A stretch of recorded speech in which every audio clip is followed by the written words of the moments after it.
Hi, you guys.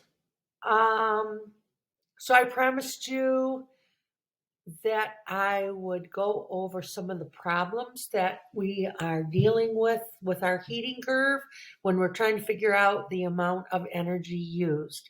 So we are going to start right here um, with a problem that I've written out. So sweat evaporates from your t-shirt on a hot summer day, and it uses 120 kilojoules of energy to evaporate that sweat. What's the mass of the sweat?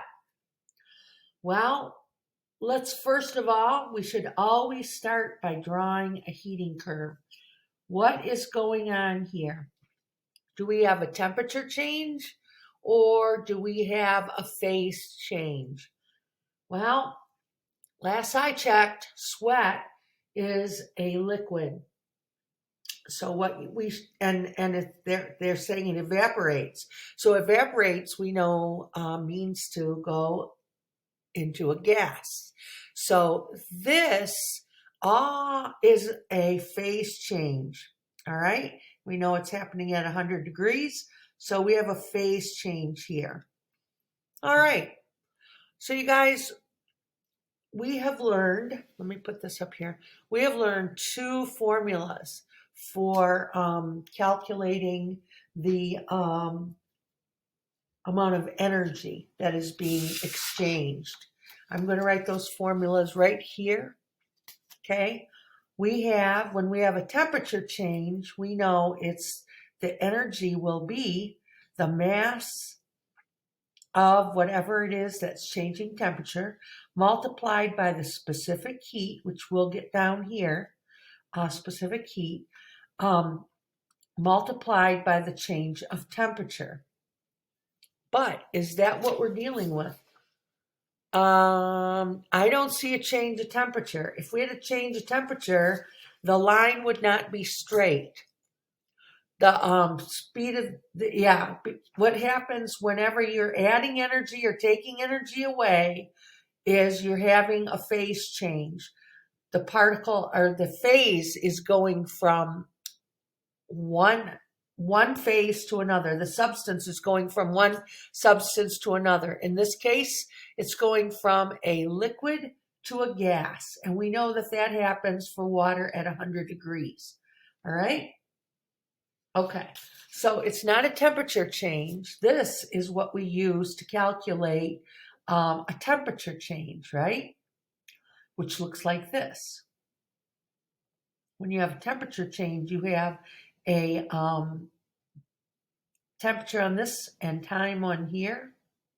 This is degrees Celsius, and this is time.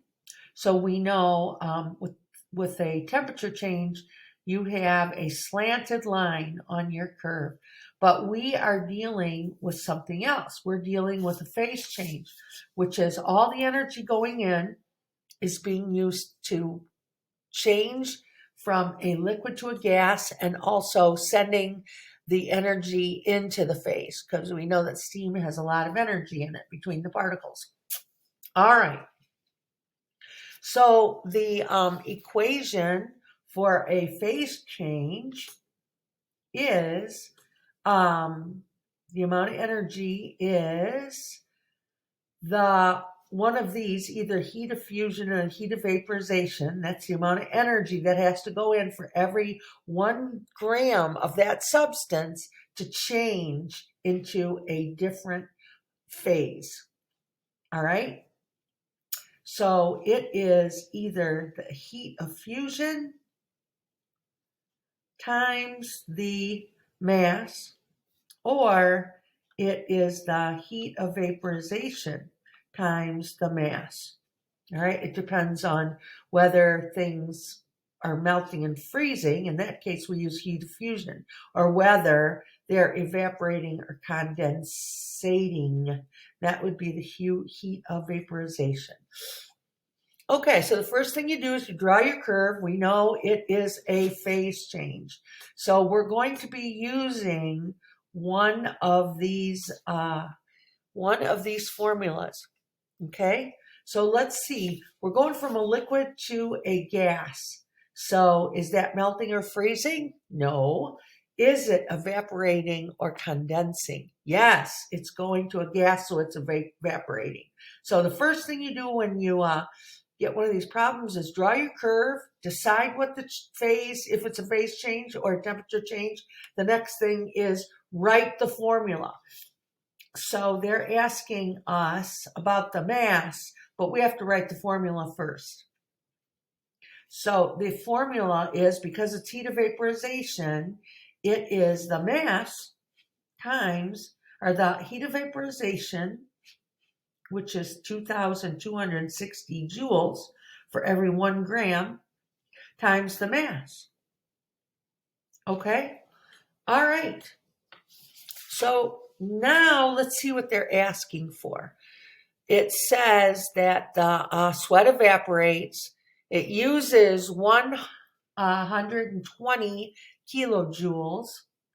Okay, so Q equals 120 kilojoules. All right, and that is all the information they give us.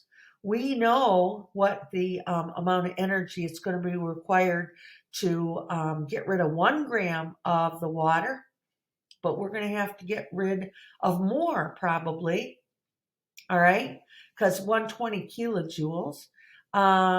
So we're going to have to write what we don't know, which is mass. Okay, mass is what we don't know. So the first thing we should do, notice that it's a kilojoule instead of a joule. We have to find out how many joules this is. Remember, King Henry died by, so this is your base unit. This is deca, this is hecta, this is kilo, this means 1,000, this means 100, this means 10. All right.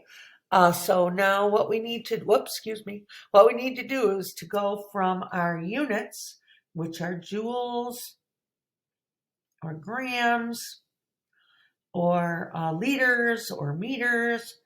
We're not going to be dealing with those right now, but we'll write them all down.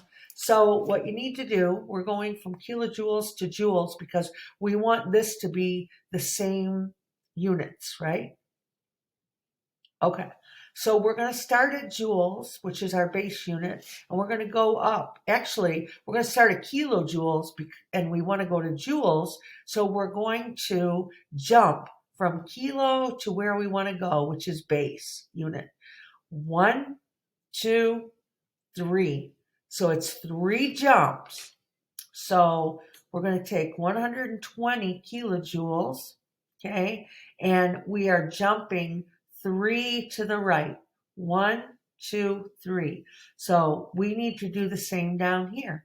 1, 2, 3. Okay, so it's now 120,000 joules, right? All right, so let's write that down. All right, now the next thing you want to do is you want to get whatever you're looking for on one side of the equation. All right, so they've asked us to find mass. So our formula is Q equals heat of vaporization, right? Heat of vaporization, because we are making it evaporate, or it's evaporating. So that is 2,260 joules times mass.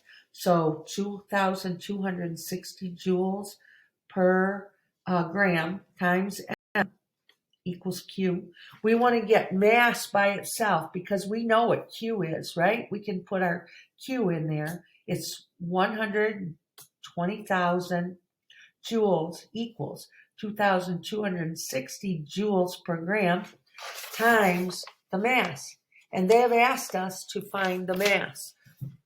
So we're going to have to rearrange our formula. Okay, we can do that here. Okay, get mass by itself by dividing the heat of vaporization by the heat of vaporization.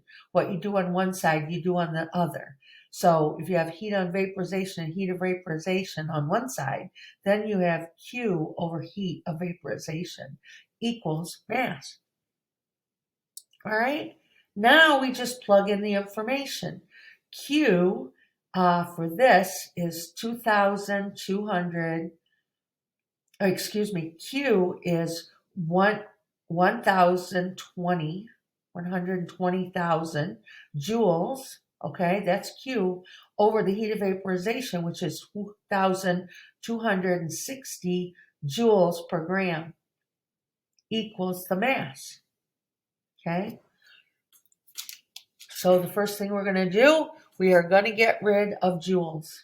Because if you have it on top and you have it on bottom, then that leaves us with grams and we're looking for mass.